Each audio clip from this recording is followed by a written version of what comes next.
Hello and नमस्ते सम्पूर्णलाई। हामी चाहिँ 2026 फिफा वर्ल्ड कपको फाइनल दिनको लागि तयारीमा छौँ। हाम्रो भाइले फाइनलको मजा लिनको लागि मिठो मिठो खानेकुरा बनाइरहेछ।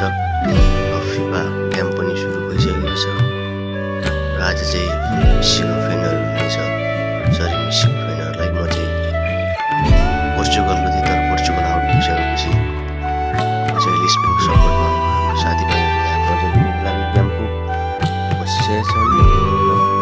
स्पेनले एक गोल पनि लास्ट मोमेन्टमा हालेर स्पेन विनर भइसकेको छ। अब मान्छे बिचबिचमा हल्का कोचहरू दिनु पर्यो र हिरो भएपछि यस्तै छ कि गाह्रो छ। हिरो भएपछि मिसिलाई सरी तपाईँको लाइफमा एउटा वर्ल्ड कप लिइसक्नुभयो, टेन्सन नगर्नु होला। खेल राम्रो छ, फ्युचर राम्रो छ, सानो जे पनि कोसिस ल फाइनल उठाइसकेको छ स्पेनलाई कङ्ग्रेचुलेसन भन्दै सम्पूर्णलाई थ्याङ्क यू सो मच। मेरो भिडियो हेरिदिनु होला, लाइक कमेन्ट गरिदिनु होला। Thank you so much.